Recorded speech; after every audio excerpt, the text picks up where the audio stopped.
Hi class, Professor Hinderrocker here. For this week's instructor lecture, we're going to be going over the 5 kinematic variables, and I'm going to be showing you a video of a barbell squat as the example.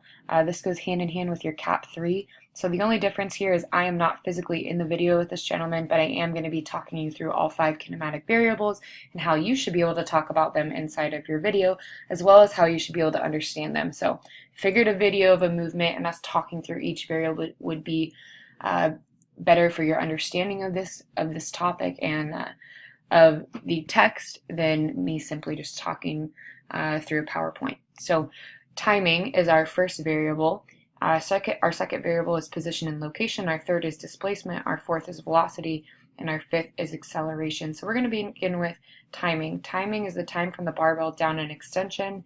Right here, we begin at the bottom of the concentric phase to the top of the squat. So from point A to point B. So we're going to watch and we're going to count how long it takes him to go from the bottom of the squat to the top of the squat. All right? 1 and 2. So 2 seconds. I am going to write down, I have a little paper next to this video, I'm going to write down 2 seconds. All right, moving on to position and location. Position and location is simply the major joints that are being used inside of this phase. So we're going to go back here at the bottom of the squat. So for a barbell squat, we're using the ankle, the knee, the hip, and the spine. Those are my 4 major joints that are being used. I'm going to identify in this video the major actions of the joints and the plane in which the joints are traveling through as they complete these actions. So the ankle, the right and the left ankle, is experiencing plantar flexion as it moves through the concentric phase, and it is experiencing plantar flexion through the sagittal plane. The right and the left knee is experiencing extension as it moves through the concentric phase in the sagittal plane. The right and the left hip are experiencing extension as it completes the concentric phase, and it is working in the sagittal plane as well. And the spine is in a neutral position, so it is not experiencing flexion nor is it experiencing extension. It's in a neutral position, and this occurs in the sagittal plane. All right, so I'm going to make a note of that as well. That's all you really need to talk about inside of your video this week when you're going over position and location, and then you can move on to displacement. Displacement talks about the center of gravity, so your center of gravity is right here, the very center, and the distance in the path that the barbell takes during the concentric phase. So basically we have to do some math. I need to measure from the floor to this barbell, which is point A. The barbell is point A. And I'm going to say that this is 3 feet. The barbell is 3 feet off the ground, which means it's 36 inches off the ground. As he squats and stands upright, he raises and he comes up an additional 2 feet. So that means he's now 60 inches from the ground. Not the top of his head, the barbell is 60 inches from the ground. I then take these 60 inches from the ground, point B, and I subtract the 36 inches from the ground, which is point A, and I get 24 inches. After I have 24 inches, I then go in my Google search and I convert 24 inches into meters, which I have already done. Okay, it's as simple as that. So for my displacement is 0.6096 meters. All right, and the way that I got that was by subtracting point B from point A. 60 inches from 36 inches equals 24 inches. 24 inches converted to meters is 0.6096 meters. All right, and for the last two, I'm going to show you my document. So for velocity and acceleration, I'm going to show you my document. So I have a document right here that I wrote down the timing. So the squat, the time from the barbell down an extension to the top of the squat is 2 seconds. And then position and location, I named all of the major joints. I named the right and the left ankle, right and the left knee, right and the left hip, spine, and then I also gave the action of the joint as well as the plane of motion. I also noted that this was occurring in the concentric phase, just like it's going to be, we're going to be going over the concentric phase for your CAP 3. Then I did my equation for displacement. As I said before, displacement is talking about the center of gravity and the distance or path that the barbell takes during the concentric phase from point A to B. So A would be at the bottom of the squat right before he's about to extend the knee and the hip, and B would be at the top of the squat. So here's my math equation. 60 minus 36 equals 24 inches. 24 inches converted to meters is 0.696 meters. So then we're going to move on to velocity. Velocity identifies the speed and the direction of the movement. So this is basically talking about how fast is the movement going, and where is it going.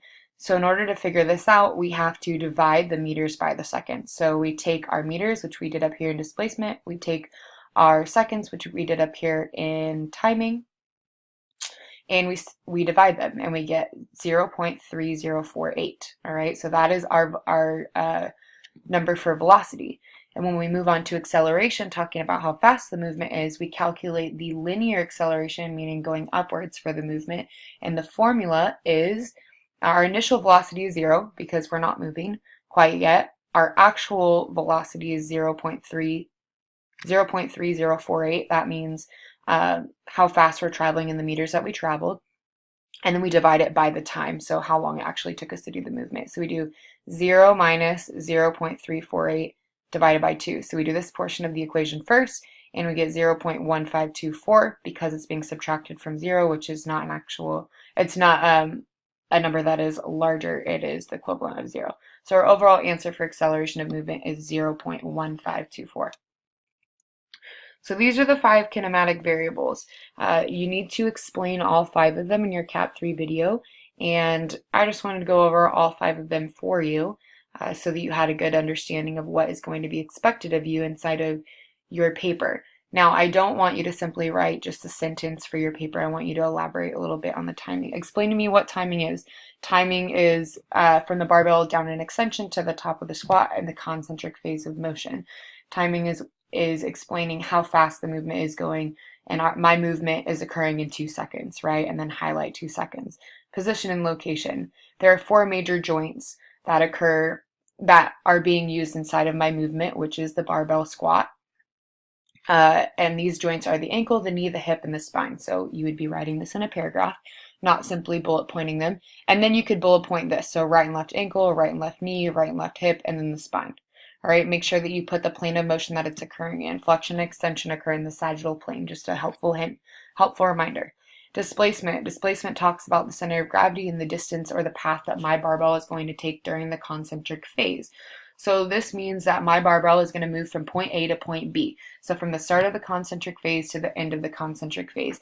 And I have to subtract point B, which is the highest point in the concentric phase, typically when the athlete is standing up, at least for my movement. I'll move this real quick so you can see it one more time. When the athlete stands up, so point A is here, and point B is here. Okay, so I'm measuring this distance. In order to do that, I measure from A to the ground, and then from B to the ground, and I subtract B from A. And once I do that, I have 24 inches, and then I convert that to meters. And overall, my displacement is seen in meters.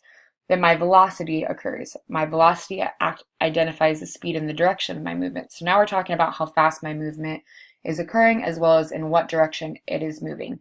So you can then explain the equation.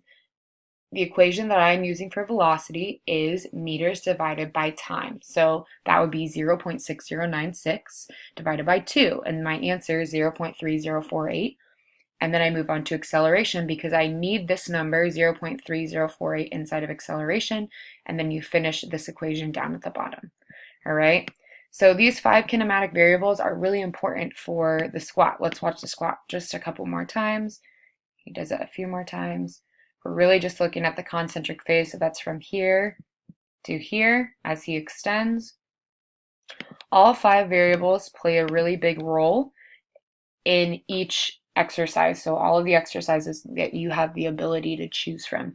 So make sure that you really understand all 5 variables. If you have any extra questions, feel free to email me or reach out. I'm happy to meet with you over Zoom to go over these 5 variables again, but they are pretty self-explanatory, and that is why I wanted to show you inside of an actual video what it would look like to explain them. So hopefully this helps you out, and if you have any questions, go ahead and email me. Good luck with your assignment and understanding the rest of the material this week, and I look forward to watching your videos. I'm really excited to see what you've learned over the past couple of weeks, and I hope that you have a wonderful rest of your week. I will talk to you all later. Bye.